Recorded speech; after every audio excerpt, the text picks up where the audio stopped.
그런 거랑 별개로 우리는 진도로 나가면 되겠죠. 그럼 오늘 중세국어 복습을 조금 합시다. 그러면 중세국어 복습을 좀 하고 대전원 평가 풀었나?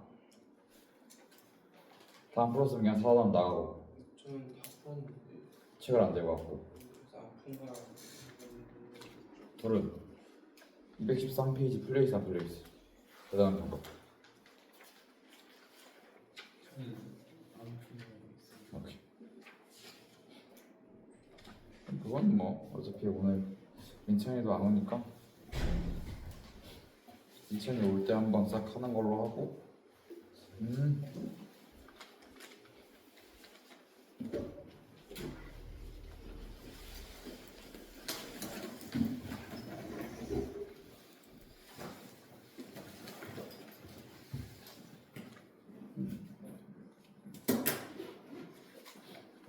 진도 어떻게 나가야 될지 굉장히 조금 애매한데. 그리고 뭐 추가적으로 프린트 더 주신 건 없어? 중세국어 관련해서? 중세국어 프린트 더 나눠주신 거 없어? 중간고사 이후로? 풀었어요. 있어? 풀었던 거 같아요. 이게 잘 가져. 다들 있는 거 있으면 가져오세요. 알겠지? 그래야 내가 그걸로 진도를 나가지. 너네한테 맞춰서 챙겨오면 될 것 같고. 그러면 일단 대단한 평가를 봅시다. 뭐 풀 문제는 많으니까 213페이지입니다.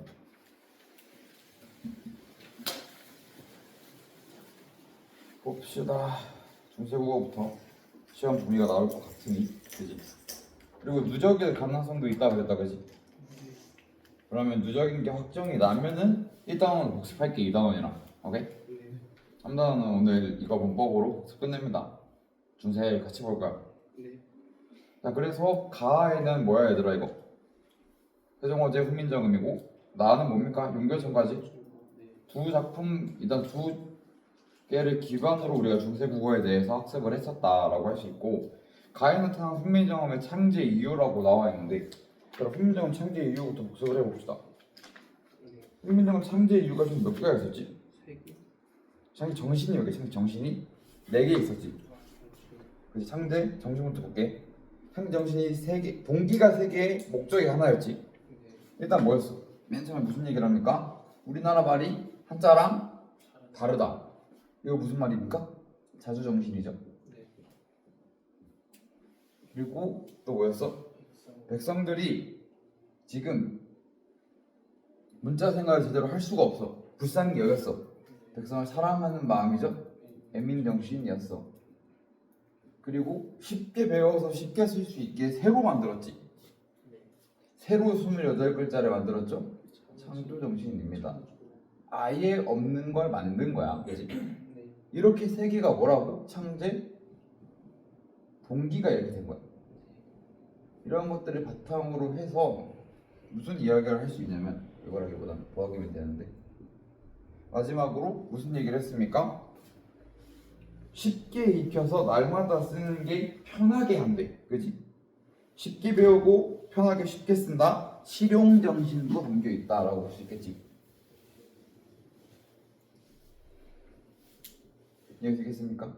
이러한 정신을 통해서 세종대왕이 훈민정음을 만들었다라고 우리가 기억했습니다. 그래서 다시 문제로 돌아가 보면 가에 나타난 훈민정음의 창제 이유라고 했어. 약해진 왕권을 강화하기 위해 이런 말 한 적 없지. 서대부들과 백성들의 화합 이런 얘기 한 적 없습니다. 백성들이 쉽게 배우고 사용할 수 있도록 창제되었다. 이게 맞죠? 쉽게 배우고 사용하는 게 무슨 정신이라고 해야 되나? 애민정신 아니지. 실용정신이었습니다. 알겠지? 당시 중국과 원활한 의사소통은 아니었어. 물론 중국과 원활한 의사소통을 위해서 동국정원식 표기도 하고 병서도 했었어. 그지? 했었지만 그렇다고 해서 훈민정음을 창제한 이유가 중국과의 소통 때문은 아니었다. 백성들에게 한자 교육을 확대시키기 하기 위해 아니지. 한자 대신 한글을 쓰게 하기 위해서 했었다. 2번 가보자. 가와 나의 모든 주격부사 가가 나타나지 않았다라고 했어. 이번 문제로 조금 복습을 많이 할 겁니다. 우리. 자, 주격부사 배웠었지 얘들아. 중세국어 주격 일단 현대국어의 주격조사 뭐야? 얘들아? 이, 가, 깨서, 에서까지 있지? 네. 근데 뭐 이거는 지금 우리가 현대문법을 하는 게 아니니까 넘어갔다가 치고. 그럼 이제 중세로 갑니다. 중세에는 가가 있었나? 주격조사? 가 없었지. 뭐 있었어? 이 있었다. 맞아? 그치. 요거도 있었지. 요거 일단 기억납니까? 단독 이도 쓸 수 있었지. 맞아 얘들아? 네. 그리고 또 뭐가 있었어? 안 쓸 수도 있었다. 기억나? 아, 네. 안 쓸 수도 있었어. 그리고 또 너네 몇 개 더 배웠었지 너네는. 기억납니까? 너네 주격조사 더 배운 거 있었잖아.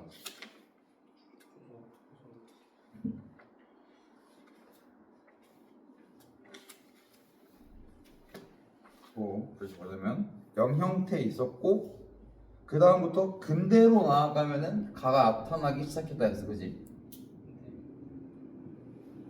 이렇게 적으면 됩니다. 여러분 중간고사 때 받았던 프린트에 있을 거야, 주격조사도. 네.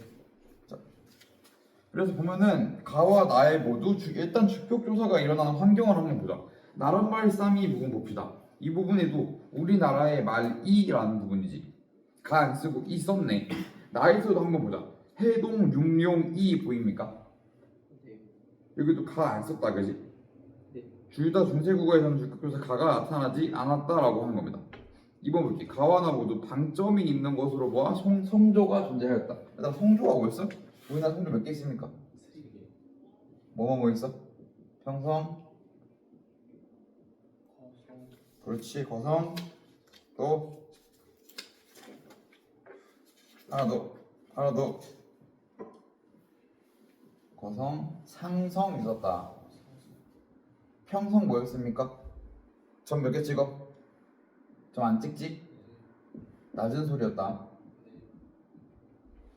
거성은 점 한 개 찍지. 무슨 소리였어? 그렇지, 높은 소리였어.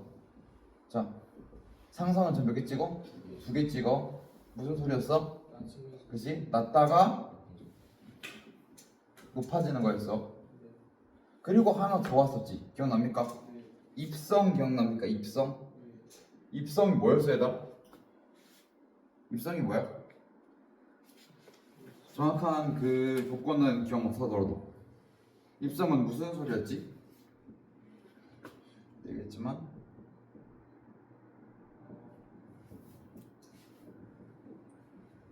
기억납니까? 빨리 끝났는 소리라고. 점개수랑 상관 없다고 했습니다. 점개수와 상관없이 입성은 발동되는 조건이 따로 있었지. 뭐였냐면 봐봐, 우리가 무성음 받침이라고 부르는 건데, 기역, 디귿, 비읍, 시읒, 지읒, 지읒, 히읗, 얘네를 무성음 받침이라고 합니다. 그지? 얘네가 나오면은 빨리 닫는다고 했어. 근데 한번 생각해 볼게, 얘들아. 중세 국어 때는 종성에 몇 개 발음 가능합니까? 8개. 그렇지. 팔종송법 했었지. 팔종송법 뭐가 썼어? 기억, 이응, 디귿, 시옷. 그렇지. 이응, 비읍, 이응. 아니 종성에 나올 수 있는 거. 아, 죄송. 그지? 근데 여린 이유는 안 되나요? 여린 이응 이응으로 묶으면 됩니다. 그 종성에 써 안 써? 여린 이응. 저 여린 이응 종성에 언제 썼어? 여기서는 모르겠어요. 종성에 안 쓴다. 여린 이응은 이응 쓰는 거다. 이응. 네, 뭐 그런 걸 떠나서 조금 이슈가 될 수 있는 게 뭐였어? 자, 훈민정음 중세국어 시절에는 표기를 적는 거였어. 발음을 그대로 표기하는 게 원칙이었어. 그치? 발음을 그대로 표기하려고 했어. 그래서 음운 법칙이 일어나면, 음운 변동이 일어나면은 변동된 걸로 표기했다. 맞아? 네. 그지? 그래서 받침에는 얘네만 올 수 있어. 맞는 말이 틀린 말이야. 받침에 얘네만 쓸 수 있지. 네. 사마띠 할 때 기억나? 사마띠 할 때? 이거 원래 뭐였어? 사마띠 원래 못 써야 돼, 받침에. 그렇지. 요거 이렇게 써야 되는데 얘는 종성에서 발음 못하지. 그래서 뭐로 써서 지금 사마티 위치에 보면은 시옷이라고 적어놨지. 그지? 기억납니까? 네. 그럼 여기서 부정 받침 중에 골라서 발음되는 상황에서는 입성이 발생할 수 있었겠지. 교과서에서는 등장하지 않으니까 학교 시험에서 어디까지 출제하실지 모르겠지만 입성도 학교 프린트에서 학습을 했었다라는 겁니다. 여러분들이 기억을 하고 있어야 하겠죠. 그러면 위치가 항상 고민인데 이렇게 하는 게 낫겠네. 조금 이어서 봅시다. 여기까지 했습니다. 내가 아무튼 추가적으로 보면은 3번 가볼게. 가와 나 모두 소리 나는 대로 표기하는 이어적기가 사용되었다. 어때 얘들아? 이어적기가 무슨 말이었어? 생각을 해봐. 그렇지.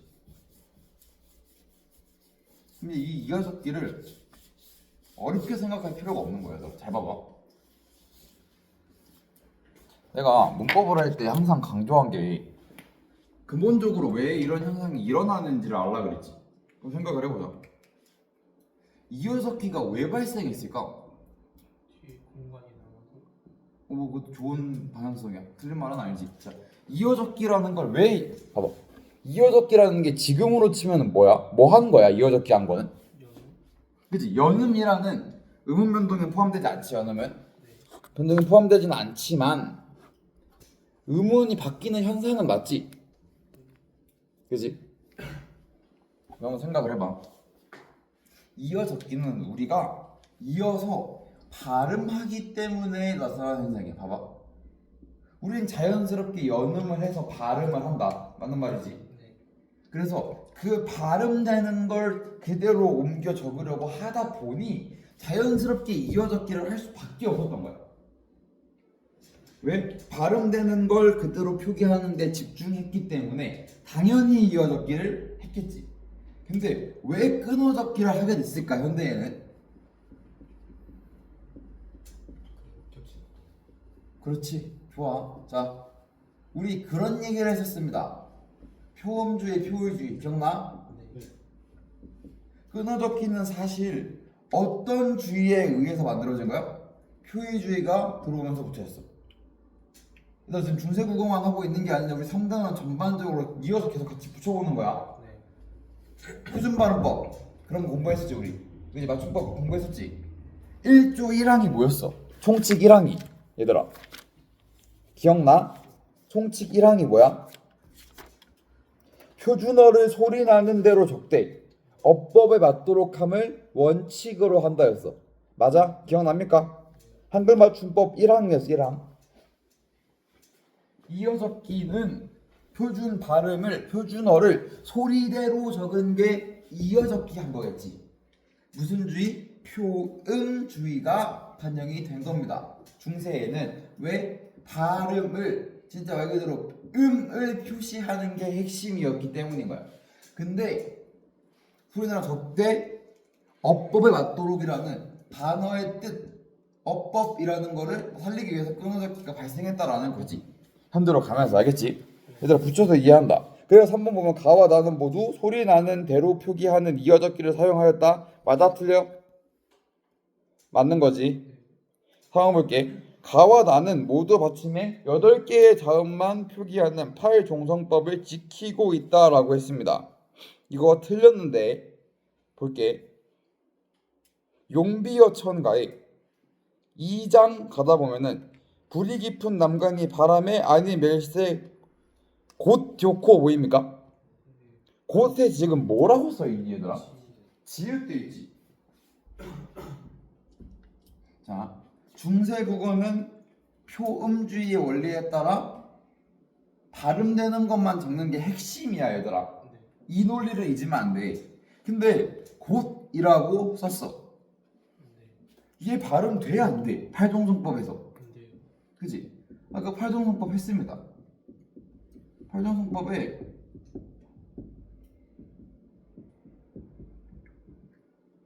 지읒은 발음될 수 없어. 근데 지읒을 표기를 해놨네?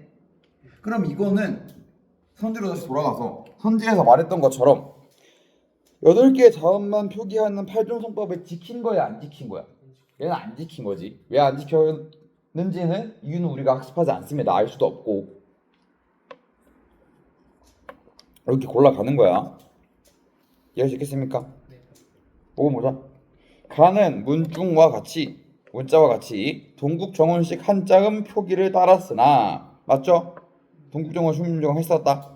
얘들아 동국 정원식 한자음은 표기다 표기. 그지? 얘만 유일하게 뭐가 아니라고 했어 내가? 발음 그대로 옮긴 게 아니라 그랬지. 그냥 한자어임을 말해주기 위해서 이응을 표기법상 넣은 거라고 했습니다.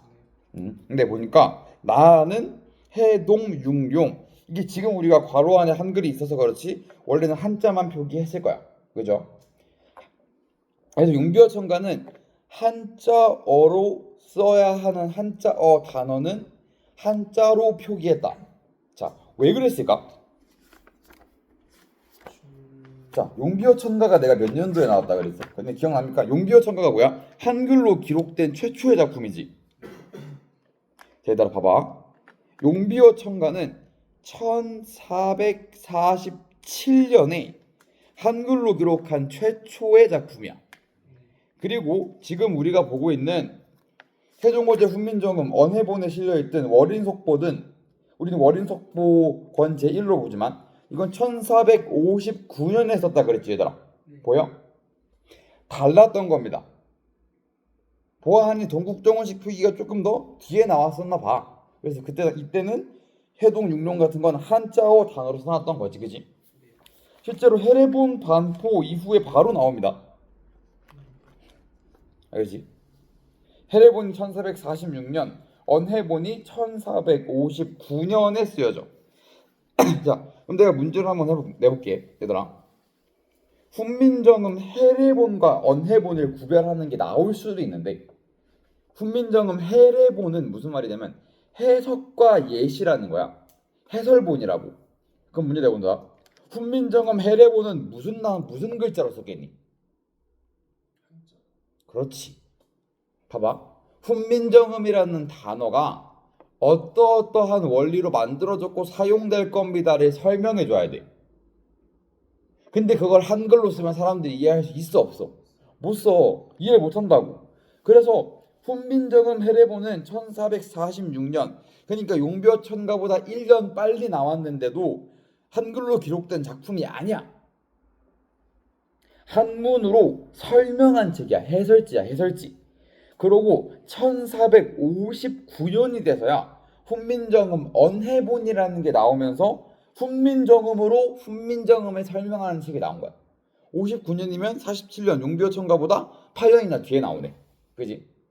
그래서 한글로 쓰여진 첫 번째 작품은 용비어천가다라는 걸 알아두십시오. 왜 언해본이었을까? 언문이라는 말 들어봤습니까? 언문? 과거에 낮춰 부르려고 언문이라고 불렀죠. 그 훈민정음에 언문이라고 한글을 많이 불렀습니다. 긴 시간 동안. 여튼 뭐 그렇습니다. 이런 거 좀 기억을 해두자라는 거 이제 2번을 통해 얘기를 한 거고 3번 볼게. 나를 이해한 내용으로 가장 적절한 것은 이거는 뭐 문법적인 내용이 아니라 무슨 내용입니까? 사실 문법적인 내용이라기보단 문학적 가치를 묻는 거지. 용비어천가에. 정답 5번입니다. 제1장과 제2장은 모두 상징적 시어를 활용하고 있다. 1장은 어떤 시어가 상징적일 것 같아? 그렇지. 융룡이라는 표현일 거고 2연에는 뭐 있습니까 여러분?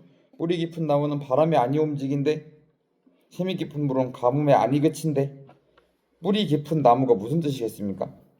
잘 자리 잡은 국가는 오래오래 간다.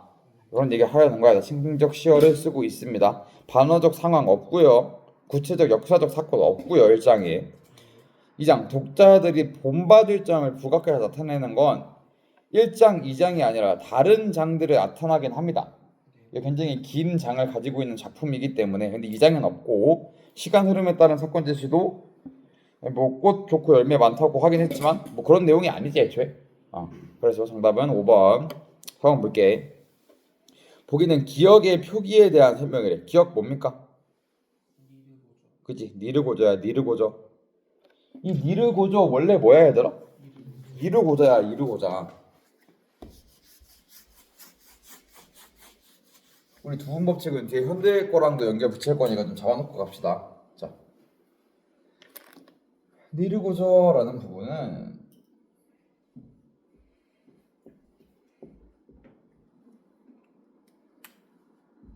현대어로 바꾸면 이르고자였어, 그지? 니은이 이응으로 바뀌었습니다.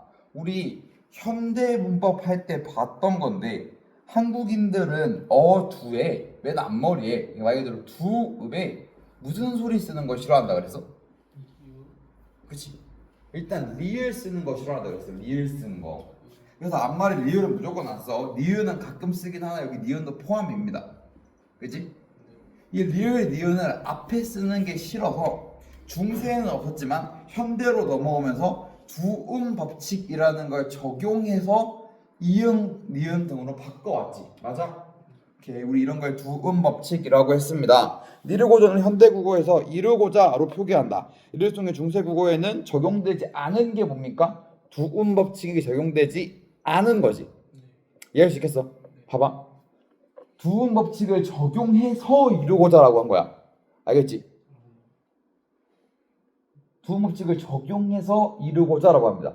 자, 북한은 두음 법칙 씁니까? 안 씁니까? 안 쓰지. 성에 리 있죠? 노동도 뭐라고 합니까? 노동이라고 합니다. 거기는. 그지? 노동당 창건 몇 주년 막 이런 거 하잖아, 걔네. 그지? 이런 겁니다. 걔네는 두음 법칙을 여전히 안 쓰고 있고요. 한국은 쓰죠? 넘어갑시다.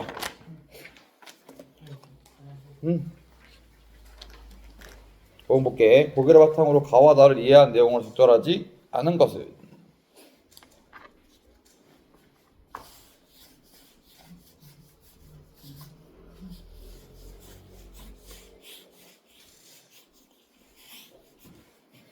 요새 학교에서 쌤들이 진도는 잘 나가시니? 그지? 그때 보통 수행평가 기간이라 수행평가 많이 하지 너네. 제일 어려운 것 같아요. 지금까지 한 수행 중. 어떤 수행 치는데? 과학이 과학이? 무슨 데이터 예측 같은 거 어. 보면은 난 또 국어인 줄 알았잖아. 그거는 그냥 모르겠어. 그냥 모르면 어떡해. 수행 평가를 안 하는 것 같아요. 수행평가 안 하신다고? 수행평가 안 할 수 없는데? 아직 안 한 것 같은데요. 아닌가? 이번 주말에 국어 수행과 뭐 할지 다 말씀 주신대? 수행평가 잘하세요 여러분. 그냥 수행 평가 때문에 1등급이 안 나와가지고. 그니까 그것만큼 억울한 게 어딨어. 그러니까 시험으로 1등급 맞아놓고 누가 수행평가를 날리냐고. 그지? 7등이 떨어지더라고요. 잘 준비합시다. 수행평가도 하다가 모르겠으면 얘기하고 쌤한테. 근데 그냥 냅다 챗GPT 돌리려고 하지 말고 여러분 글을 쓰고 생각을 해야지 국어가 늡니다. 전반적으로. 네. 챗GPT가 물론 잘하지, 잘 쓰지. 그리고 감기 조심하세요 여러분. 지금 독감이 유행하고 있습니다. 독감은 아닌데 비염인데 독감 걸리고 병원에 가면은 공부할 시간도 없습니다. 그지?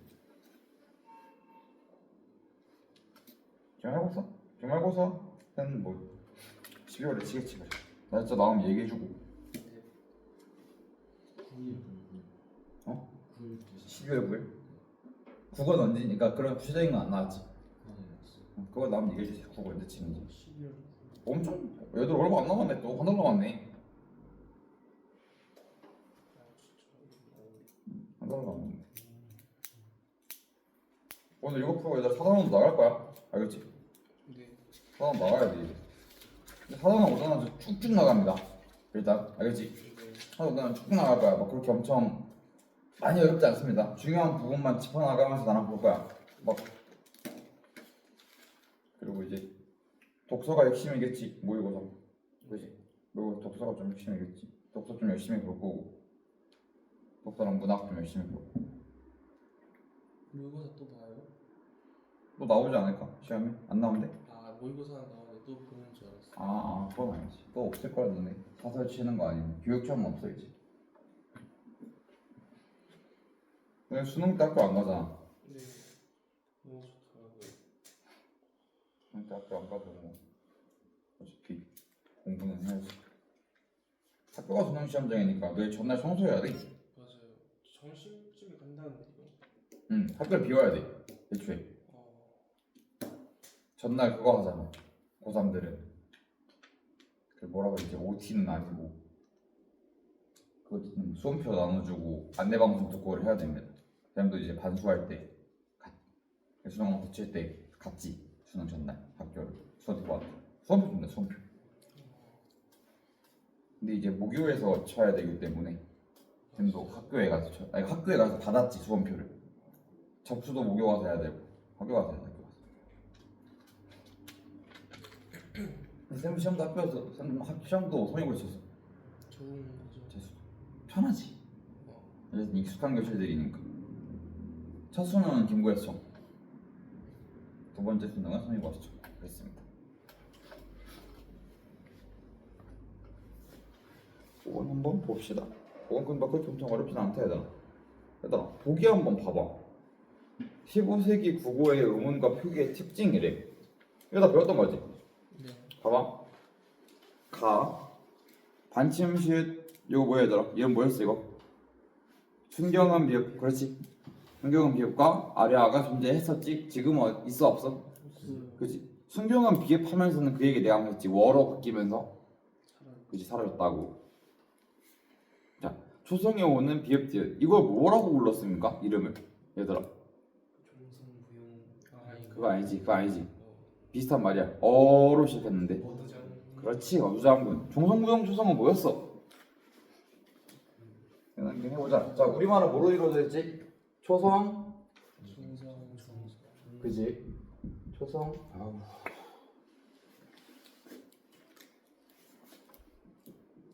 초성, 중성, 종성으로 이루어져 있다. 초성이 뭐입니까? 우리가 자음이라고 말하던 친구들을 제자 원리에 맞춰서 만들었어. 그치? 그리고 중성엔 뭐 써? 모음이라고 부르는 친구들을 우리가 또 만들었지. 자음, 모음 만들었어요. 근데 종성이 뭐야? 자음 오지. 이때 나온 거였어. 봐봐. 우리가 그래서 학습할 때 너네가 뭐라고 배웠을 거냐면 자음의 제자 원리, 모음의 제자 원리가 아니라 초성의 제자 원리, 중성의 제자 원리를 배운 거야. 그리고 종성에는 초성 때 만든 걸 똑같이 쓴다 해서 종성, 부용, 초성이라고 한 겁니다. 초성에서 만들었던 걸 종성에도 사용한다라는 거야. 오케이? 종성분 초성 기억해줘야겠죠? 별표소 있었잖아 학습지에도.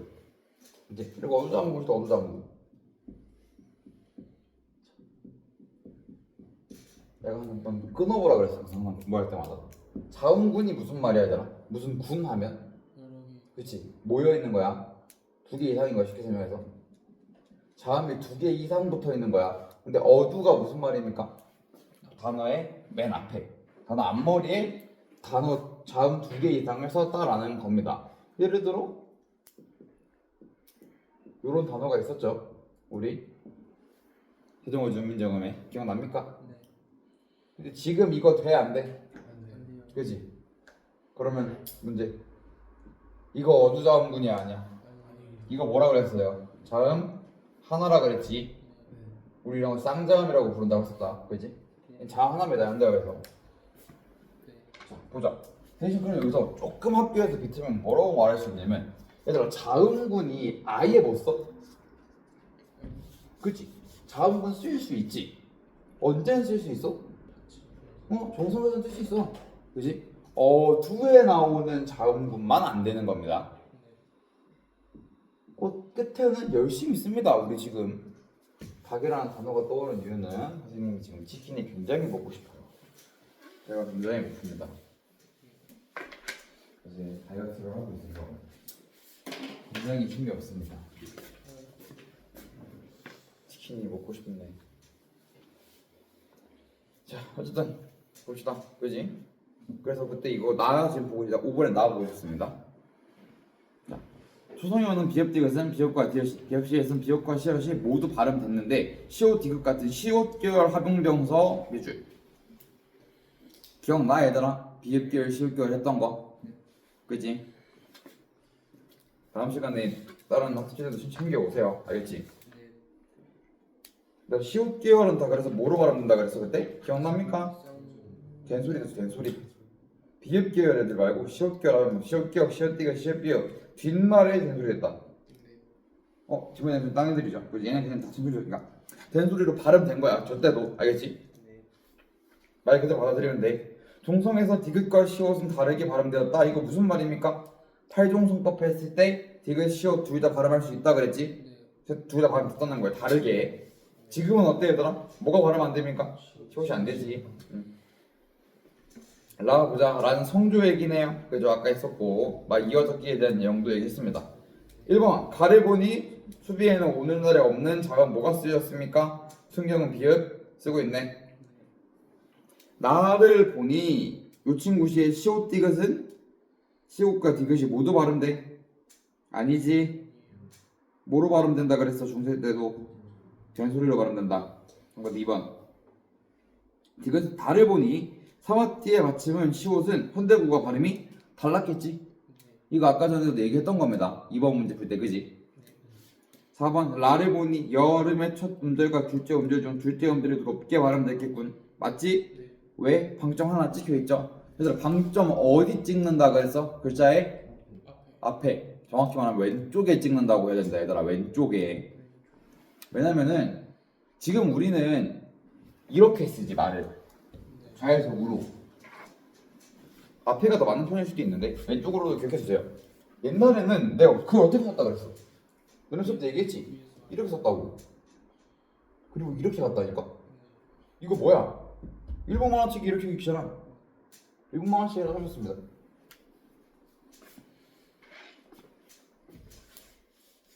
체인소맨 얘기한 게 너네 아니야? 지난 시간에? 체인소맨 얘기 안 했어? 그지? 그니까 저거 하면서 내가 체인소맨 얘기했던 거거든. 늦게 발음 됐겠지? 평상 쓰고 있으니까요.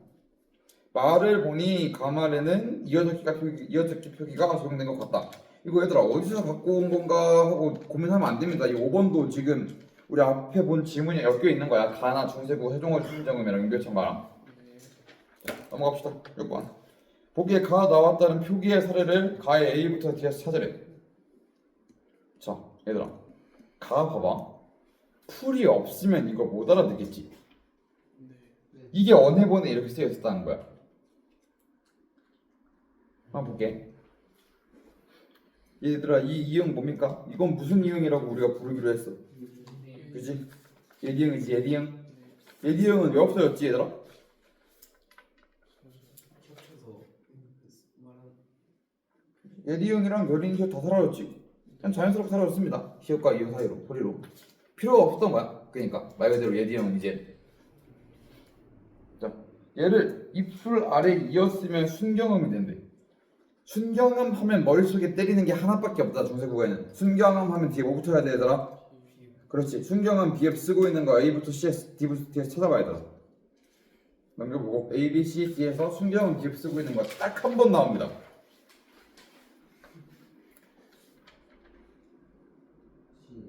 그렇지.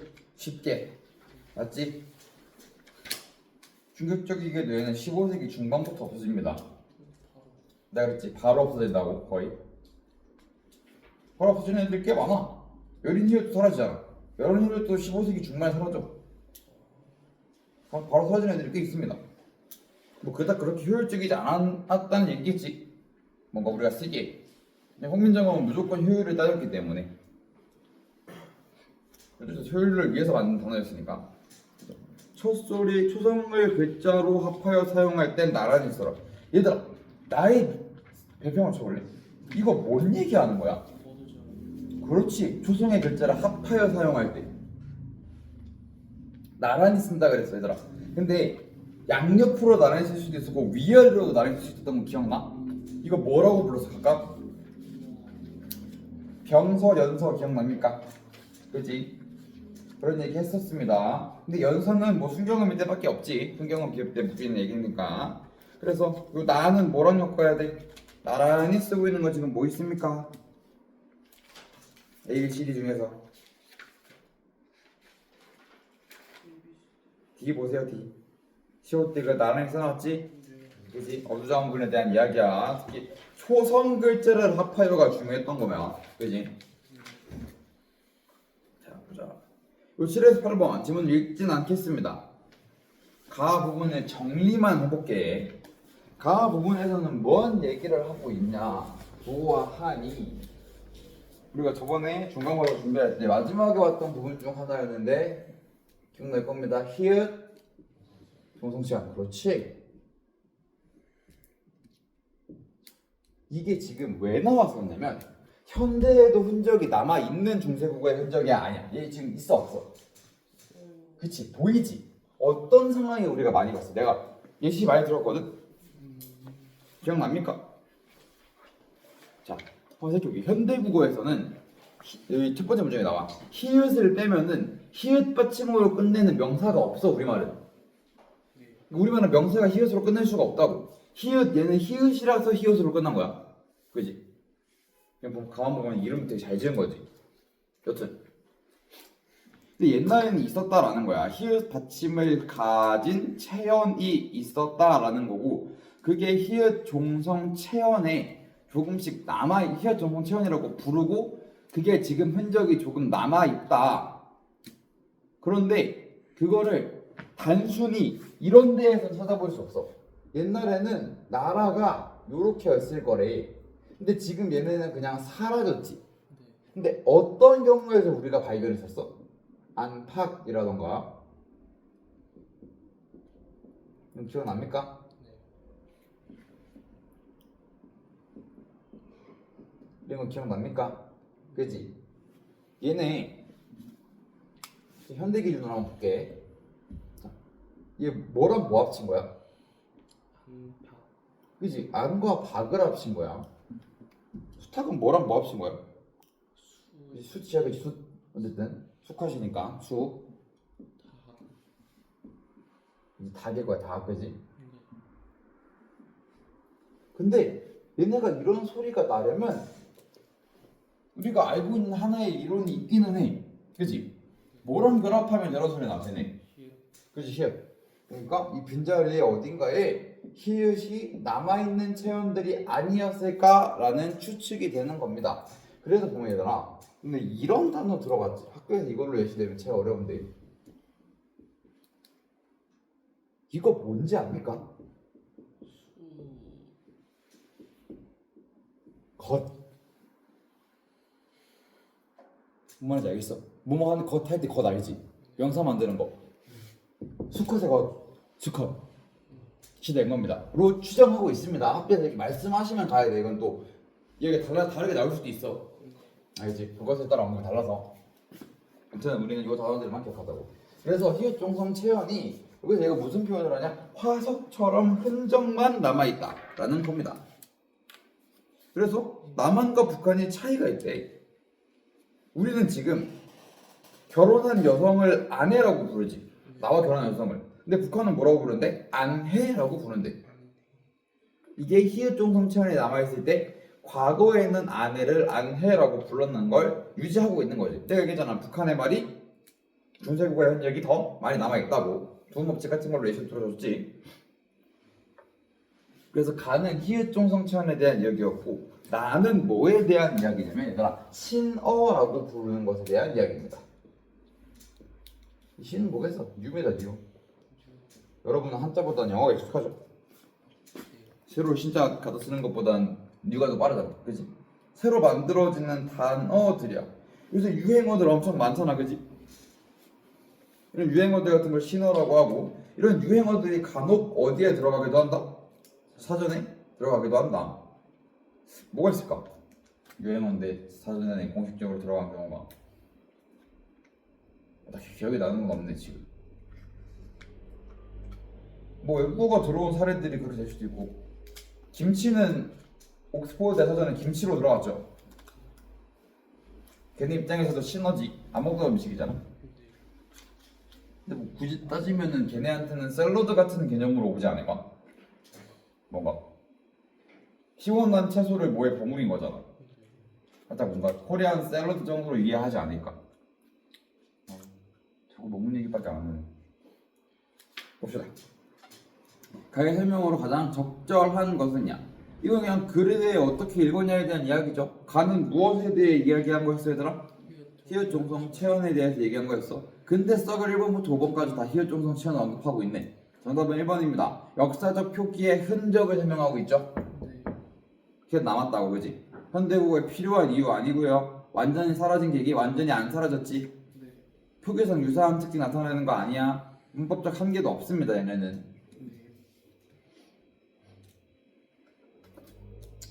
8번 볼게. 나를 읽고 보인 적절한 반응으로. 저는 3번입니다.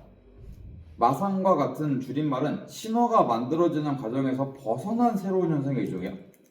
아니지. 그리고 얘가 어떻게 만들어졌는지는 애초에 나를 읽고 알 수도 없어. 나는 신어에 대한 개념적 정의였지 사례를 기반으로 어떻게 내가 찾아낸다? 그런 문제도 애초에 아닙니다. 이거 애초에 요새는 마상이란 말도 안 쓰잖아. 모르겠네. 나는 그 줄임말을 많이 쓰는 편은 아니어가지고 안 쓰려고 노력을 하는 편이죠. 굳이 그렇게까지 줄여야 되나라는 생각이 들긴 해. 가봅시다. 9번부터 11번 요거는 읽을 겁니다. 볼게. 단어를 올바르게 표기하지 않으면 의사소통이 제대로 이루어지지 않는다. 한글 맞춤법은 이러한 혼란을 막기 위해 우리말을 한글로 쓸 때 지켜야 할 원칙과 기준을 제시하고 있다. 한글 맞춤법에 대해서 우리가 초등학교 2번에서 배웠었습니다. 그래서 총칙을 바탕으로 배웠었다, 그지? 총칙 1항 한국어 맞춤법은 표준어를 소리들을 족대 표음주의 어법에 맞도록 한 말 원칙으로 한다. 얘들아, 어법에 맞도록 함이란 단어가 생각나면은 어떤 쉬운 말로 바꿀 수 있다 그랬어.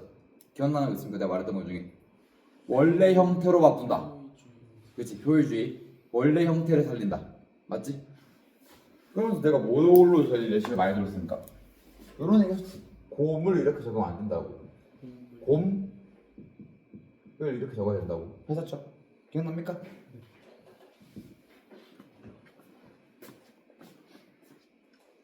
그래서 수상대로 적대 어법에 맞도록 함 원래 형태인 곰과 을의 형태를 알 수 있게끔 적어야 했습니다. 그리고 문장의 각 단어는 띄어쓰임을 원칙으로 한다 하는데 단어로 인정받는 놈 중에 붙여 쓰는 예외 사항 누구 하나 있어? 조사. 조사는 단어지만 붙여 씁니까? 띄어 씁니까? 붙여 쓰죠. 앞말에 붙여 쓴다. 이것 때문에 의존 명사랑 조사 갈릴 수 있다고 했었습니다. 똑같이 생긴 거 구별하는 법 얘기했었지. 기억납니까? 자, 의존 명사랑 조사가 똑같이 생겼다라는 전제하에 얘들아, 얘네 둘을 구별하기 위해서는 어떠한 작업이 필요할까? 뒤에 뭐 갖다 붙는지 뭐라 그랬지? 의존 명사는 뒤에 뭐 붙어야겠어? 조사 붙여야지, 명사되니까. 조사 뒤에는 뭐 붙겠어? 뭐 붙는지 모르겠어도 앞에 치어이 있겠지. 그지? 그렇게 봐야 됩니다. 의존 명사 아니면 또 꾸며주는 관용어 같은 게 있을 수도 있지. 그런 것들 생각해 보자고 했습니다. 문제에서 볼 겁니다. 자, 요 두 번째, 세 번째 문제는 안 읽을게요. 가에서. 내가 한 말 그대로 반복입니다. 나는 좀 한번 더 읽어볼게. 우리말의 음원 변동 현상에서 예사 소리, 기역, 디귿, 비읍, 시옷, 지읒이 앞에 나오는 소리의 영향을 받아 각각 쌍기역, 쌍디귿, 쌍기역, 쌍시옷, 쌍기읒으로 바뀌어 소리나는 된소리 대기가 있다. 된소리 대기의 동그라미. 된소리 대기 규칙 외워놓으라고 했습니다. 그지? 가장 유명한 거는 뭐 그드브디에 그드브스즈 이런 것도 있는데 다른 경우도 몇 개 있었지. 외워주면 좋다고 했다. 문제 풀 때 용이하다고 했다. 자, 이러한 된소리 대기는 음운 변동 현상이지 얘들아. 음운 변동 현상은 현대국어에서 표기에 반영합니까? 안 합니까? 안 하지. 그래서 된소리 대기에 의해 발음되는 친구들은 표기할 때 된소리 된 상태를 쓰는 게 아니라 원래 형태대로 썼었어. 기억납니까? 그지?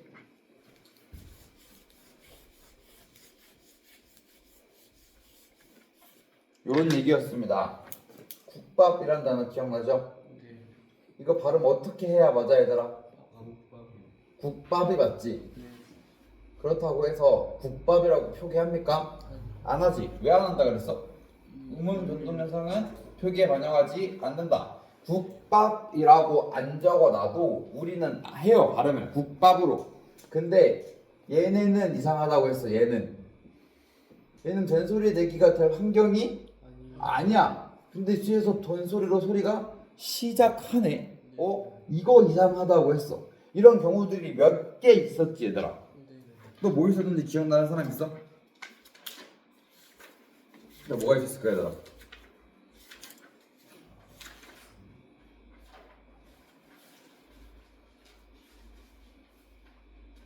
싹둑 기억납니까? 싹둑 이런 거. 싹둑은 둑이었지 근데, 그지? 뭐 예를 들어 요런 단어가 또 있을 수도 있겠죠. 듬뿍, 갑자기 한번 해보자. 얘 발음 어떻게 해야 돼 얘들아? 갑자기. 그지? 갑자기지. 이 된소리 대기 규칙에 맞아 틀려. 맞아요. 그지? 그드부디 그지? 그지? 얘는 된소리 대기 규칙이 적용이 되는 놈이야. 그래서 우리는 이거를 적용되기 전 발음으로 전 표기로 쓴다고. 왜? 이걸 우리가 된다는 걸 알기 때문에. 얘는 우리 그래서 그때 내가 그런 얘기를 한번 했다. 되게 중요하다고 했는데 이씨 된소리가 발음나지 얘네는. 네. 근데 얘네는 뭐라고 했어? 무슨 단어 썼어? 뚜렷한 까닭 없이라는 말이 기억납니까? 뚜렷한 까닭 없이 된소리로 나는 경우에는 뭐라고 표기한다 그랬어? 된소리로 표기해 줘야 한다라고 했었습니다. 맞지? 그러니까 뚜렷한 까닭이라는 건 여기서는 음운 변동 규칙이 뚜렷한 까닭이라는 말입니다. 그지? 그렇게 추론해 볼 수 있는 거였어 우리. 그래서 뚜렷한 까닭 없이 된소리로 난다면 표기에 반영을 해야 돼 안 해야 돼? 그지? 얘는 반영. 뚜렷한 까닭이 없다면 표기에 반영하는 거야. 오빠란 단어처럼. 그죠? 이해했습니까? 혹은 두 모음 사이였어도, 그지? 오빠는 두 모음 사이였지? 혹은 니은, 리을, 미음, 미응, 비음이라고 불리는 친구들 뒤에서 된소리로 나는 애들도 된소리로 적어라 그랬어. 마음껏 같은 경우입니다. 그러면 이거 만약에 예를 들어서 이거 마음것이라고 적어놨으면 마음것이라고 발음하는 게 맞지? 얘들아 왜? 이거 된소리 대기 규칙이야? 아니지. 아니야. 근데 우리는 지금 얘 어떻게 발음하는 게 편해? 그래 마음것이라고 발음하는 게 편해. 무조건 발음은 편한 걸로 하는 거랬어. 얘 된소리 대기 규칙 상황 아니야. 왜? 얘네는 다 비음이거든. 비음은 된소리를 못 만들거든 얘네를. 근데 마음것이라고 발음하는 게 맞네. 그럼 표기를 마음것이라고 해야겠죠. 이런 것들. 그죠? 두 모음 사이거나 니은 리을 미음 미응. 이러면 하나 얘들아 머릿속에서 탁 지나가는 어휘가 있으면 너네가 진짜 앞으로 국어 잘할 수 있는 건데 무슨 얘기를 할 수 있게 되냐면 울림 소리면 되네. 니은 리을 미음 미응 뭐야? 비음이지. 울림 소리지. 모음은 싹 다 뭐라 그랬어? 울림 소리라 그랬지. 그럼 여기서 너네가 묶어야지. 울림 소리 뒤에 된 소리로 나면은 걔네는 다 표기를 해야지. 현진 선생님이 이런 거 되게 좋아하시지 않니? 막 쓰잘데기 없이 막 다 받고 오잖아 이렇게. 근데 저희는 지금 진도도 따라가는 붙여가지고 항해에서 들어오시거든요. 진도 나가야 된다고? 항해에서 나가면 정말 이것도 모르냐. 올 수도 있지. 근데 원래 화가 많으시잖아. 맞아요. 원래 좀 화를 많이 내시니까 참 좋은 분인데, 그지? 그래서 내가 그지라고 하면 동의를 해야 되더라. 좋은 분이잖아, 그지? 다소 이제 화가 조금 많으셔서 그렇지. 오늘도 한번 내신 것 같은데. 오늘도 대노하셨어? 저희반에서도 오늘도 오늘 대노였어, 중노였어. 보통 소노 상태시잖아. 네 맞아요. 오늘 중대 중대노. 대노 갈 뻔했네. 대노 갔으면 수업 못하는데 이제. 저희 학교 초에 대노 한번 받았거든요. 학기 초에는 이 정도는 일부러 대노하시는 것 같아.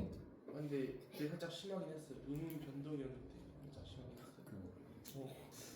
아무것도 안 했는데 갑자기 한 명 잡아가지고 그냥 개갈고 드자비를 하셨네, 드자비를. 반장이 제일 불쌍해요 진짜. 아무것도 안 했는데. 아무것도 안 하지 않았을 거야. 뭘 하긴 했겠지. 반장은 아무것도 안 했어요. 반장이라서 네 갈궈줘요. 그거는 책임져야지 뭐. 어떻게 반장이? 저거랑 반장 안 해야지. 반장은 책임지는 자리입니다. 책임지는 자리. 하여튼 뭐 그러니까 어떻게 좀 어렵게 나올 수도 있다라는 말을 하려고 했던 겁니다. 봅시다. 9번 가와를 이해한 내용 적절하지 않은 것은 2번이죠 여러분. 뭐랄 수 있어? 음운 변동 현상으로 인한 발음 변화는 모두 표기에 반영해야 된다. 반대로 했죠 오히려. 네. 아시겠습니까? 오케이 넘어갑시다. 10번 나를 참고할 때 요거였어 요거 그지? 된소리 내기 관련된 얘기였지. 참고할 때 보기의 단어들에 나타난 설명을 적절하지 않은 것은이야. 기억부터 볼게. 학교 이거 어때 얘들아? 학교로 발음한 게 맞지? 네. 근데 이거 표기에 반영해 안 해? 아니에요. 안 하지? 1번 뭐야? 맞아 그럼? 네. 맞는 선지네. 2번 보자. 달리다 달리다 발음 문제 바뀔 거 없지? 네. 자 근데 니은에 힘이 달리다에서 달리다는 재물이나 기술 힘 따위가 모자르다는 의미이므로 딸리다로 표기해야 한다. 이거 어때 얘들아? 이거 한번 이해해 볼래 나네. 자 너네 힘이 달리다라고 할 때 발음 어떻게 해? 힘이 딸린다고 하지. 네. 자 한번 볼게요. 힘이 달리다는 힘이 딸리다라고 우리가 발음하고 있을 뿐이지 우리의 발음이 틀린 경우입니다. 이 10번 문제에 별표 쳐주세요. 달리다는 뜻이 바뀌어도 달리다라고 발음하는 게 맞다. 근데 우리가 힘이 딸리다라고 발음하고 있을 뿐이야. 그냥 네. 딸리다라고 발음하면 안 됩니다. 그리고 가장 중요한 게 뭐냐면 얘들아, 만약 딸리다라고 발음이 되더라도 표기를 왜 이렇게 해? 문제가 뭐라 돼 있어? 딸리다로 표기해야 한다네. 네. 막말로 발음인데도 표기는 그렇게 안 하죠. 네. 그지 얘들아? 표기는 그렇게 하면 안 됩니다. 너네가 발음이 된다고 생각했어도 표기해야 한다라는 문장에서 뭐 맞췄고 틀렸고를 떠나서 물음표를 찍어왔어야 돼 문제에서. 그리고 3번에 한번 가봤어야 돼. 디귿의 밥상은 예사소리 시옷이 앞소리의 영향을 받아 된소리로 발음되므로 맞는 말이야 틀린 말이야? 그지? 그럼 표기에 반영해야 돼 안 해야 돼? 아니에요. 그렇지. 그럼 3번 선지 맞는 선지네요. 4번 살짝은 미음 리을 미음 이응 뒤에서 살짝 된 소리 맞아? 그지? 그러면 이거 살짝으로 표기해야 돼? 살짝으로 표기해야 돼? 살짝으로 해야지. 다시 봐봐. 미음 리을 미음 이응은 무슨 소리야? 울림 소리네.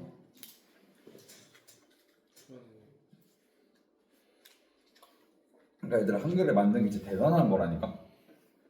여러분도 뭔가 막 이렇게 큰 바운더리에서 배웠던 것들이 결국에는 문장 안에서 다 쓰이잖아, 그지? 오밀조밀하게 이렇게 룰이 잘 정해져 있는 글이 없다 있을 수도 있습니다. 내가 공부해본 말 중엔 없었어. 중국어, 영어는 그 정도는 아니잖아. 애초에 그리고 걔네는 이렇게까지 발음에 예민하지 않죠.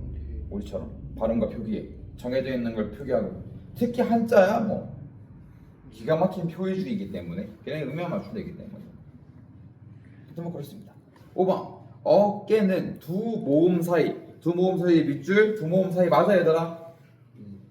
그지? 모음도 무슨 소리야? 울림 소리지. 그 생각하면서 가는 거야. 두 모음 사이에서 된 소리로 발음되네.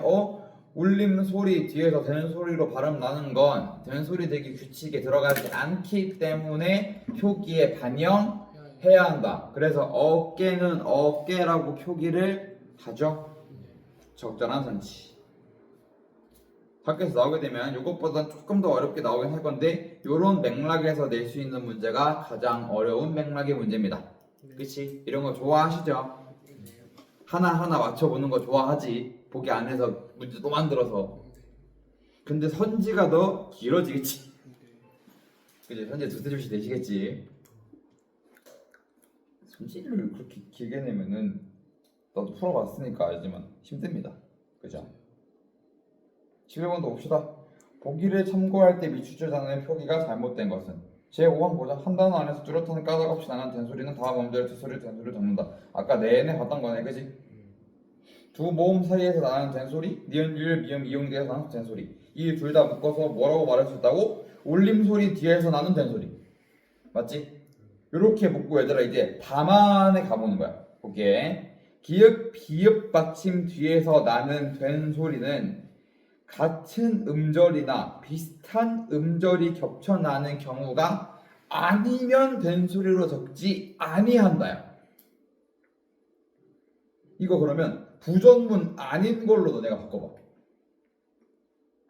비슷한 음들이 겹쳐 나는 경우에는 된소리로, 그렇지, 이렇게 깔아두고 가는 거야.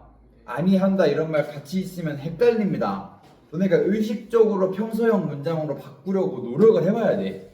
아니 물론 뭐 부정문 두 번 쓴 걸로 납득할 수 있으면 납득해도 되지만 중간중간 웃음 포인트를 줍니다 항상. 우리 수업은 누가? 자 이건 보자.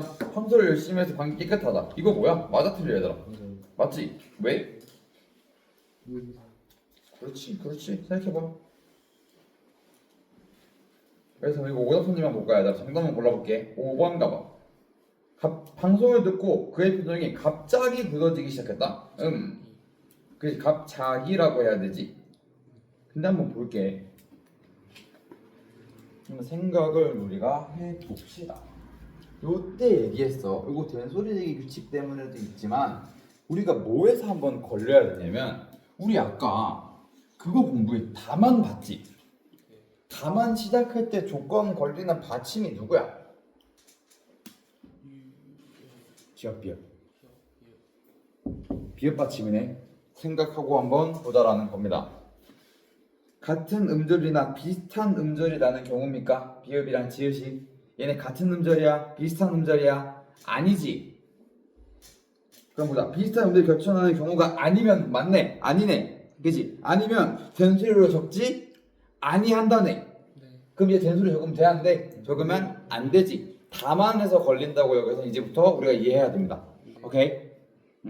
굿.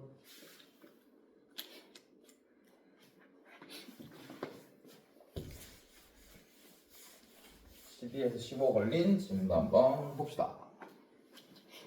가부터 다를 통해 알 수 있는 내용으로 적절하지 않은 것은 이라고 가볼게. 가에서 무슨 얘기합니까 여러분? 두음법칙 얘기하는 두 번째 줄에 두음법칙이 동그라미.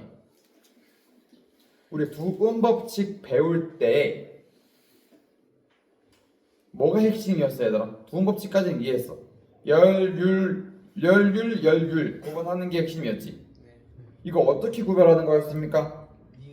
그렇지. 니은 받침. 니은 받침 뒤에 오면 뭐야? 이음 써야지. 그지? 오케이 좋아. 외워둬야 됩니다.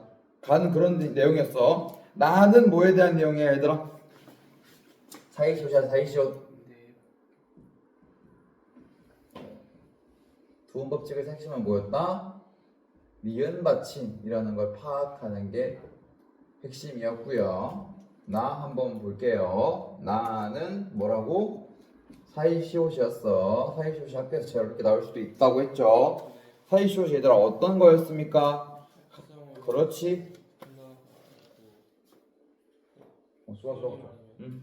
한번 볼게. 사이시옷은 일단 합성어를 만들 때 발생하는 일이라는 게 첫 번째였어, 그지? 그런데 이 합성어가 조건이 있었지, 얘들아. 이때 형태수 왔어. 합성어, 즉 결합하는 형태소들 중에 하나라도 뭐여야 할지? 그렇지. 순 우리말이 하나라도 포함된 경우에 합성어일 때 사이시옷을 만들 수 있는 조건이 발동이 된다. 반드시 사이시옷을 넣는 것도 아니었어. 어떨 때 얘들아 사이시옷을 넣을 수 있었지? 뭐 맞는 말인데 그것보다 앞에 얘기하셨던 거 앞이 모음으로 끝나야지. 사이시옷을 넣어줄 자리가 있어야지. 그지? 그냥 마구잡이로 끼워 넣으니까. 그리고 맞아. 그러고 잘했어. 된소리로 날 때 니은 소리 더 날 때, 그지? 니은 소리 더 날 때 기억납니까? 그래서 우리 요 단어 한번 봤었죠. 등굣길 기억납니까? 등굣길. 이거 어떻게 합성하는 거였어? 순우리말 있어 없어? 누가 우리말이야? 그렇지. 오케이. 합성어 결합하는 형태에서 순우리말 조건 충족됐네. 발음해보세요. 등교길 되지. 그지? 된소리 됐네. 네. 된소리로 나면 안 되는디. 그지? 네. 그래서 어떻게? 그래서 뭐 한 거라고? 그래서 된소리 되게 이유를 납득시켜줘야 되니까 사이시옷이라는 걸 넣어서 발음 이렇게 해야 돼요라고 말해주는 거라고. 네. 그러면서 그 얘기했죠. 등굣길이라는 단어가 확정이 되면서 문제가 발생했던 게 이제 요 발음도 납득을 해줘야 한다. 그지? 그래서 이렇게 발음이 두 개 된다 그랬습니다. 그지? 두개 돼요? 둘 다 인정하라 그랬죠, 발음을. 내가 사람에 따라 입장 차이가 있을 수 있지만 둘 다 발음해도 됩니다. 등굣길 같은 경우는 얘들아 그 나이 써 있다 얘들아. 그리고 또 어떤 걸 줄 수 있더라? 빗물 기억나? 빗물. 비랑 물이랑 합친 거지. 이게 무슨 노래말이 뭔지 이건 물어보지도 않게 둘 다지. 이거 발음 어떻게 돼? 빈물. 그지? 빗물이야 빗물. 니은이 왜 들어오냐고 그지? 니은에 돈 날 이유가 없네. 그래서 어떻게 됐어? 니은이 돈 났네. 사이시옷을 넣어서 빗물이라고 적어줬었죠. 기억납니까? 이런 거에 대한 학습이었습니다. 다는 뭐냐면 쉬운 거야 얘들아. 띄어쓰기. 이 친구들에 비하면 좀 쉬웠죠? 사이시옷에 비하면. 띄어쓰기 할 때 핵심적으로 알아둬야 되고 내가 뭐 있다 그랬어 얘들아? 단어마다. 그지? 단어마다 씁니다. 그런데 뭐 빼고? 이제 조사 빼고. 그 덕에 어떤 게 떠올랐습니까? 의존명사는 어떻게 한다고? 띄었습니다. 그렇지. 왜? 의존명사는 명사지. 명사는 단어죠. 네. 이렇게 와야 됩니다. 이해할 수 있겠어? 오케이. 12번. 그것부터 다이팅이 알 수 있는 내용을 적절하지 않은 것은 얘들아 5번 봐라. 이거 왜 틀렸어? 합성을 때 반드시가 아니에요. 그치? 뭐 어떻게 말을 바꿔줘야겠어? 순 우리말이 하나. 그치? 형태소 중에 하나가 순 우리말이 포함되어야 했어. 그런데 그것도 100점짜리 답안은 아니다. 왜? 한자 어대랑 한자 어끼리 만들어진 합성어 중에서도 되는 애들이 있었지 얘들아. 몇 개? 뭐 있었어? 내가 하나는 외워주자 그랬다. 하나는 그렇지 곡간. 그렇지 횟수. 그렇지. 좋아. 택간, 횟수, 찻간, 숫자, 셋간, 곳간. 그지? 한두 개는 외워주자. 문제 나왔을 때. 걔는 예외사항이었죠. 예외사항은 어쩔 수 없는데 외워야 됩니다. 그지? 가리 참고해 보기를 잘못 이해한 학생은 가리에서 얘기한 내용 그냥 한글맞춤법으로 풀어서 놓은 거야. 그지 얘들아?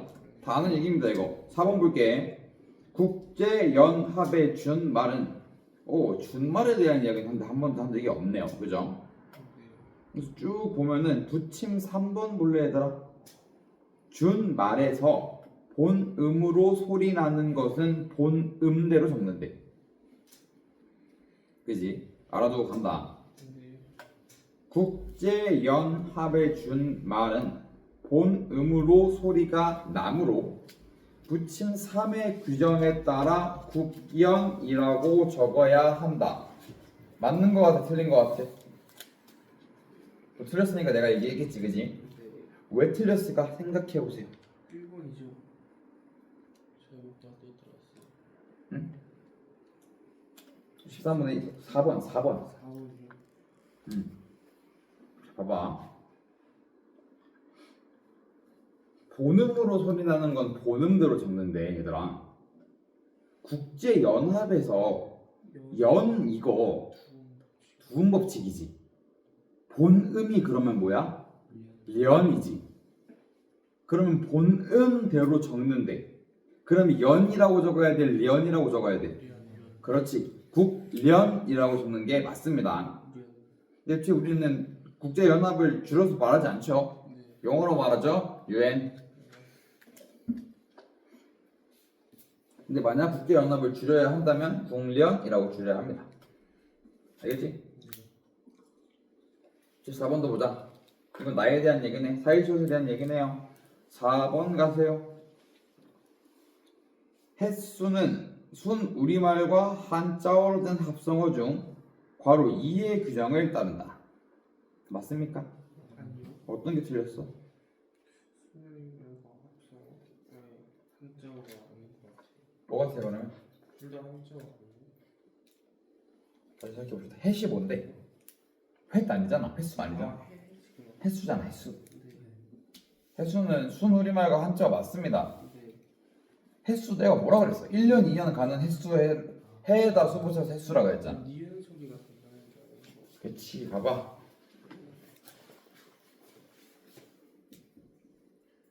해에 수도 했어. 니들이 이거 발음 어떻게 하는데? 횟수 하지 횟수. 아 그래요? 횟수가 처음에 맞지. 횟수라고 발음해. 근데 보니까 뭐로 발음이 나옵니까? 뒤에가 된소리 제기가 됐네. 된소리 뒤에 주어는 아닌데 잖아. 그럼 뭐 적어줘야 돼? 시원 적어줘야지. 그 다음에 유어 발음도 인정해주는 방향으로 갔겠죠. 그래서 둘 다 발음을 인정하겠죠. 왜 틀렸는지 알겠습니까? 네. 얘들아, 그지? 니은 소리 덧 나는 거 아니지. 1번으로 바꿔야지. 된 소리 나서 넣은 거다. 네. 헨수 안 하잖아, 그지? 수. 그러려면 헨수가 됐어야 되는데 니은 소리 덧 나려면 네. 아니죠.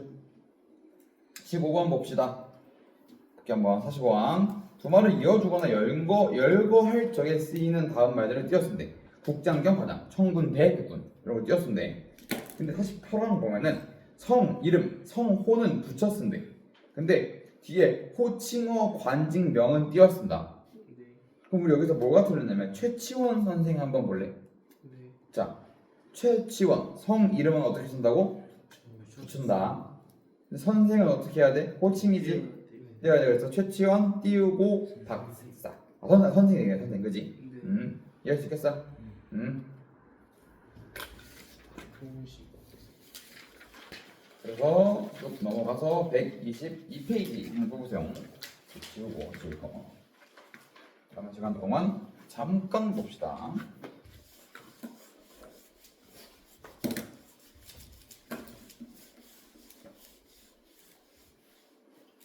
봅시다. 이제 우리는 4단원에 들어왔어요. 4단원 대단원 제목이 뭐냐면 세상을 보는 눈입니다. 세상을 보는 눈. 뭐 이런 거야 뭐 워낙 문학적으로 쓰니까. 소단원 제목을 보자 이겁니다. 비판적으로 매체 읽기래. 비판적으로 매체 읽기. 그럼 여기서 우리는 뭘 두 개 알아야 될까? 비판적으로 보는 법, 매체가 뭔지. 그지? 우리 여러분 수능시트 선택을 합니다. 언어와 매체라는 과목이 지금 있죠? 그걸 이야기해줄 여러분 수능 때 언매 안 보면 또 바뀌지. 그지? 언매 아니지 이제 매체가 들어간 다른 말로 바뀌죠. 그래서 매체에 대한 학습이 있기 때문에 그래서 처음으로 매체 자료에 대한 이야기를 하는 겁니다. 그러면서 222페이지에서 무슨 이야기를 하고 있느냐? 복합 양식 텍스트라는 말을 합니다. 쉬워. 매체 배울 거야. 매체 중에서 복합이라는 말이 들어갈 수 있는 애들이 뭐가 있겠어? 복합이라면 일단 모여야 돼 얘들아. 여러 가지가 그지? 두 개 이상 있어야 돼. 그럼 소리만 있으면 복합 양식이야? 아니지. 소리랑 그림이 같이 있다던가. 그지? 소리랑 글이 같이 있다던가. 다양한 매체들이 혼합으로 이루어진 텍스트라고 하는 겁니다. 그죠? 그래서 매체의 종류가 다양해지기 시작했다라는 거야. 이걸로 나오자. 멀티모달 텍스트라고 하네. 그죠? 그래서 넘어가서 매체 자료에 대해 볼 건데 얘들아 그 곁가지에 걸려있는 매체 종류와 특성 한번 대표 쳐주세요. 매체는 이런 식으로 발전해 나가기 시작합니다. 그지? 그거와 함께 시대에 따른 매체 자료의 변화를 연결시키는 부분이 좀 중요할 수 있는데 자, 한글이 없었어.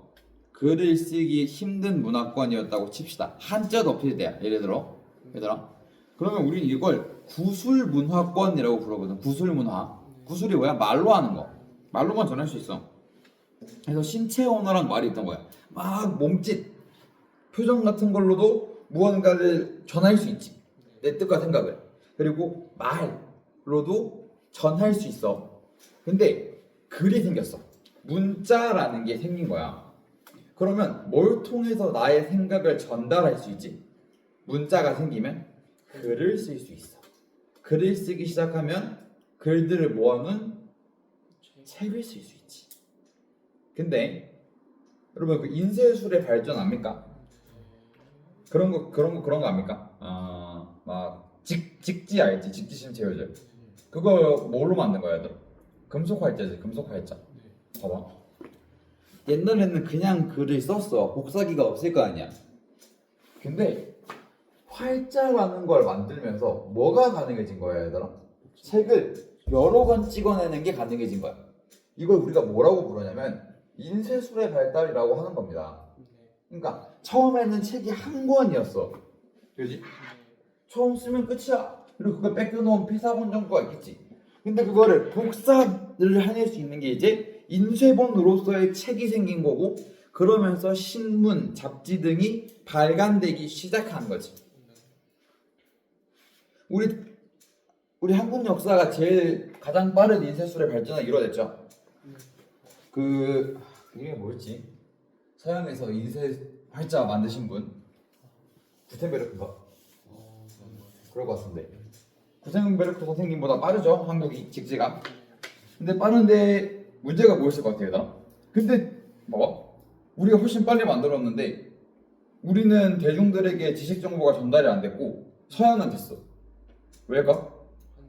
맞아, 한자. 첫 번째 한자. 두 번째, 지식인들이 본인들이 알고 있는 지식을 누군가한테 알리는 걸 그닥 좋아하지 않았어. 종교 서적들이 많았고. 근데 되게 역설적이게도 서양도 종교 서적으로 시작합니다. 뭐냐면 성경. 봐봐. 고려와 조선에 지탱한 종교는 뭐야, 얘들아? 미우나 보우나 불교지. 조선은 불교를 인정 안 했지만 그렇다고 해서 불교 문화에서 사라진 게 아니야. 스님들은 계속 있었다고. 근데 얘들아, 불교라는 종교는 어떤 종교인지 압니까? 누군가한테 막 전도를 해야 되는 종교인가? 아니야. 개인의 수양입니다. 내가 책 읽고 내가 수양해서 부처가 되는 종교야. 그지? 근데 성경을 기반으로 한 크리스트교는 뭐가 핵심이야? 내가 알고 있는 신앙을 누군가한테 전달하는 게 핵심이지. 전도가 핵심이었던 거야. 그래서 더 많은 사람들이 성경을 읽을 수 있게 해야 됐어. 그러니까 처음에 성경을 찍어낸 거야. 그러니까 사람들이 글자를 많이 알게 됐네. 그걸 기반으로 지적 정보가 다 같이 터진 거야. 지적인 이 추구를 하고자 하는 마인드가. 그러면서 서양은 엄청난 문화 발전과 과학 발전을 이뤄낸 거지. 동서양의 차이가 좀 이렇게 있습니다. 우리가 빨랐음에도 서양보다 늦게 발전한 이유가 그런 겁니다. 좀 아쉽지, 여러모로. 이렇게 보면 우리가 뭔가 조금 더 빨랐을 수도 있는데, 당시 기준으로 이제 중국이 굉장히 빨랐죠. 당나라 이런 나라들이 막 4대 발명품 먼저 만들고 막 화약 이런 것도 다 중국에서 나오잖아. 종이도 그렇고. 나침반 빼고 다 거기서 나오지. 중국은 나침반이 필요 없었거든. 뭐 오래 걸 이유가 없는데 뭐. 나침반은 저기 서양에서 모험하던 대항해 시대 애들한테나 나침반이 필요했지 뭐. 그냥 더 많이 필요했던 얘기입니다. 어쨌든 뭐 그런 내용들입니다. 그렇게 문자 문화권이 지나고 수많은 시간이 지나고 기술이 발전하게 되면서 우리는 이제 영상 문화권을 살게 되죠. 그지? 얘들아, 영상 문화는 또 두 번 갈라지거든. 사실 교과서 안 나오는데, 여러분 진짜 어렸을 때 한 번씩 옛날 예능 보면은 화면 비율 다른 거 알아? 얘들아, 유튜브로 한 번씩 막 5분 순삭 이런 거 보면은 옛날 예능은 옛날 막 1박 2일이나 보도 영상 비율이 지금 우리가 아는 비율이 아니야. 좀 짤뚱하거든. 그게 아날로그 TV 비율이야. 아날로그 비율. 지금은 디지털화가 모두 완성이 되는데 한국도. 그래서 그런 발전이 있습니다. 근데 이 교과서에서 빠졌더라고. 이제 그냥 디지털 시대에 사니까 굳이 아날로그 시대 얘기를 안 하나 봐. 그래서 그렇게 영상 매체가 발달하게 됩니다. 처음에 뭐부터 나왔겠어? 사진 찍었겠죠. 사진 찍고 영상 찍고 만화, 라디오, 텔레비전 여기 떠나서 이제 우리 손에 뭐가 있어? 스마트폰이 생겼죠. 스마트폰을 통해서 SNS라던가 온라인 게임, 인터넷의 발전을 통해서 수많은 매체들이 만들어졌다라는 겁니다. 그렇지? 그래서 조금 차이가 있어. 그렇다고 우리가 지금 문자 문화 때 만들어진 책, 신문, 잡지 안 보나? 보지. TV도 많이 이제 안 봐서 그렇지. TV, 라디오도 보고 듣는 사람이 있지. 걔네는 이제는 전통적인 매체대로란 말이야. 그지 얘들아? 네. 근데 이거 SNS랑은 차이가 크지. 네. 잘 생각해봐. 어떠한 사건이 일어났어. TV에서 뉴스로 방송했어. 그러면 수많은 대중들이 한 번에 파악할 수 있지. 네. 특징 보고 있는 거야 지금 3번 얘들아. 근데 만드는 사람들이 어때? 한정적이지. 우리는 뉴스를 만들지 못해. 9시 뉴스 같은 거 얘기하는 겁니다. 네. 9시 뉴스를 만드는 사람과 전달하는 사람들은 정해져 있지. 네. 생산자가 정해져 있고 대다수의 사람들이 생산자가 말해주는 걸 알 수 있어. 네. 신문도 그랬어. 옛날에 압니까 여러분? 그 군부 독재 때는 군부가 전달하는 정보를 줄이고 거짓말을 쳤지. 이게 가능했다는 거야. 전통적인 전달 매체 때는 네. 소수의 정보를 알고 있는 생산자가 대다수의 수용자들에게 일방적으로 정보를 전달했어. 그런데 디지털화가 되면서 인터넷, 스마트폰, SNS 같은 게 생기면서 우리도 이제 뭐 할 수 있지? 생산할 수 있어. 우리도 이제 글을 쓸 수 있게 된 겁니다. 물론 얘네도 글을 쓸 수 있었지만 우리가 정보를 누군가한테 모두가 줄 수 있게 됐어. 생산자, 수용자 그리고 바뀔 수 있지. 봐봐, 내가 너네 영상 유튜브에 올리지. 그때는 내가 생산자지. 근데 너네가 내 거에 대한 질문이 생겨서 질문 리스트를 만들어서 나한테 왔어. 그럼 그때는 누가 생산자야? 너네가 생산자지. 그럼 내가 그거에 맞는 수용을 하고 너네한테 또 생산해 주겠지. 이런 게 이제 가능해진다는 겁니다. 그리고 내 시간이나 장소가 중요하지 않죠. 자, 우리 지금 러시아와 우크라이나의 전쟁을 집에서 뉴스로 너는 유튜브에 치면 나오는 거 아니? 진행 상황? 그게 가능해졌어. 옛날에는 어땠어? 기자들이 취재하는 거대로 사진, 영상 정도만 온 거야. 근데 지금은 어떻다고? 생생하게 지금 라이브로 누가 얼마나 죽고 있는지를 볼 수 있는 시대가 됐다니까. 시간과 장소에 전혀 구애를 안 받아. 언제든 어디서든 가능해지는 거지. 매체들을 통한 정보 습득이. 그리고 목적에 따라 이제 선택할 수 있지. 그것 때문에 얘들아 뭐가 생겼습니까? 알고리즘이라는 게 생기지. 내가 내 알고리즘을 만들 수 있는 시대가 된 거야. 그죠? 내가 왜 알고리즘에 대한 이야기를 했냐? 알고리즘을 내가 원하는 대로 만들지. 내가 하고 싶은 말만 해준단 말이야. 여러분 유튜브 키면은 내가 봤던 거 위주로 알려주죠. 그러면 그게 만약 되게 중요한 정보를 전달하는데 한쪽 방향만 듣는다고 생각해보자. 올바른 방향입니까? 아니지.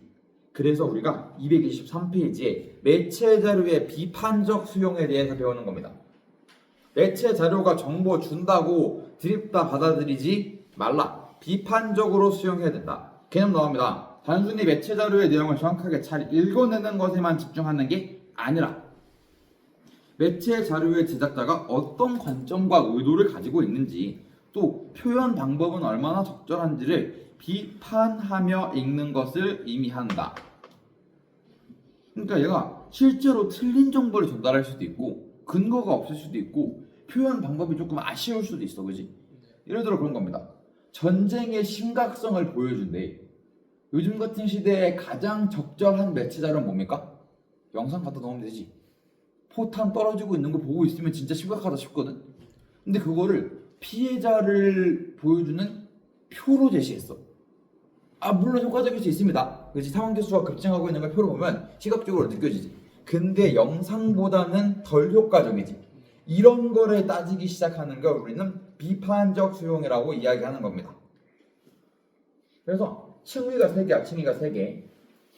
가장 큰 개념입니다. 내용적 층위는 뭐냐면 근거가 신뢰할 만한 거야.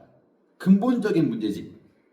누군가가 매체 자료를 통해서 자신의 이야기를 했어. 근데 그게 신뢰할 만한 근거를 갖고 있지 않다면 우린 이 매체 자료를 수용할 수 없겠지. 어렵겠지. 그리고 매체 자료가 특정 사람이나 사물을 긍정적 혹은 부정적으로 다루지 않는가. 그러니까 중립적인 입장에서 보는 게 아니라 만들어낸 사람이 악의적으로 뭔가를 조작해낼 수 있다는 거지. 그리고 요새는 얼마나 악의적으로 관점을 바꿀 수 있어. AI로 바꿔버리면은 답도 없더만 그거. 나 요새 점점 구별도 안 되던데. 이게 진짜 사람 같은 게네. 어떡하냐. 그럼 나같이 글 쓰고 먹는 사람들은 뭐해 먹고 사냐 이제. 근데 오히려 글 쓰는 사람들이 더 잘 될 수도 있지 않아요? 걔네를 이겨야지.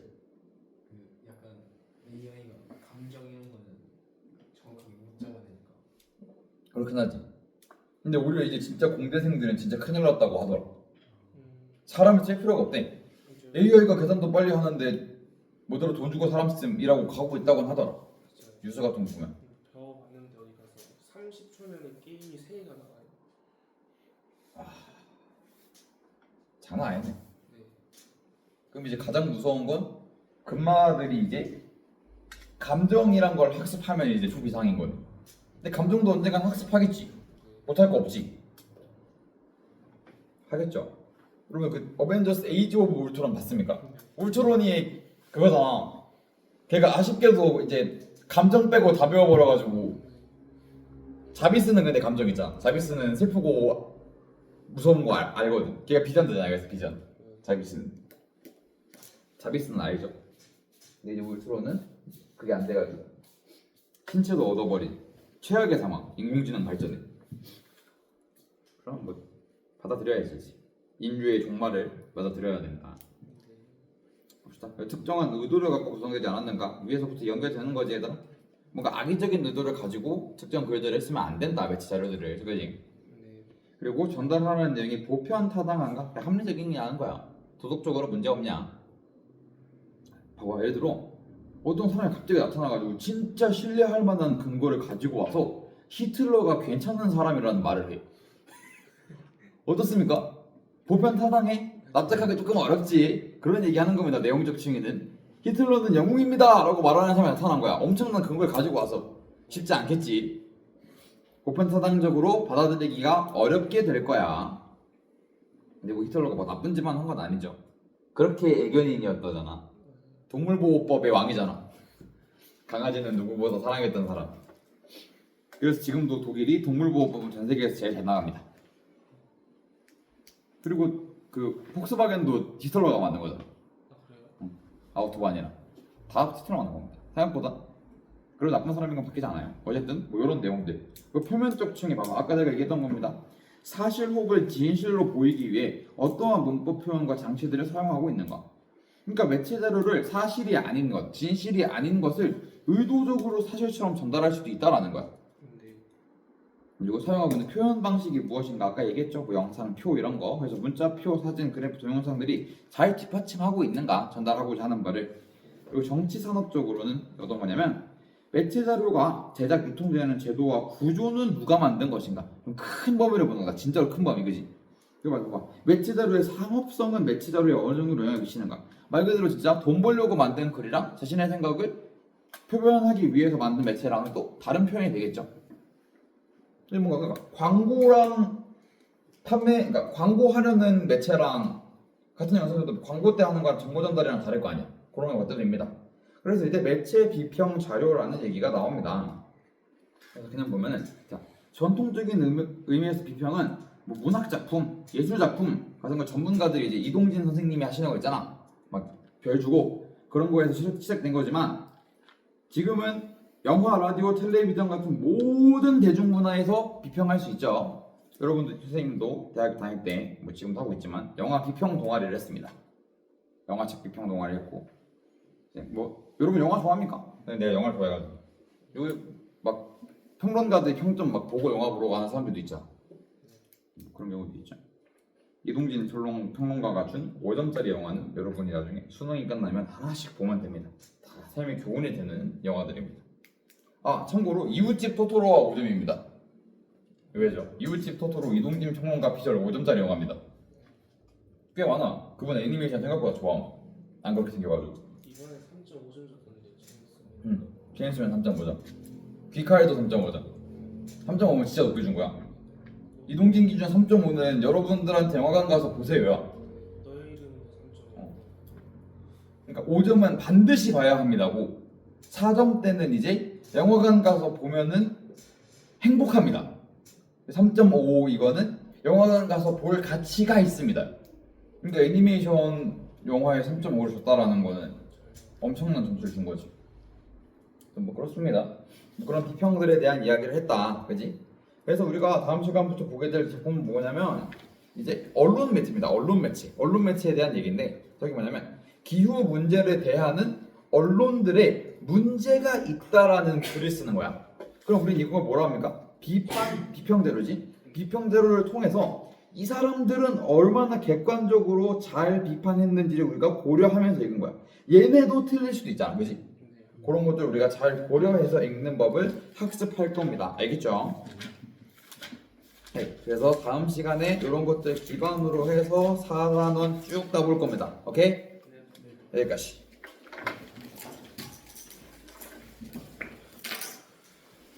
질문 있는 친구들은 파워가 되고요.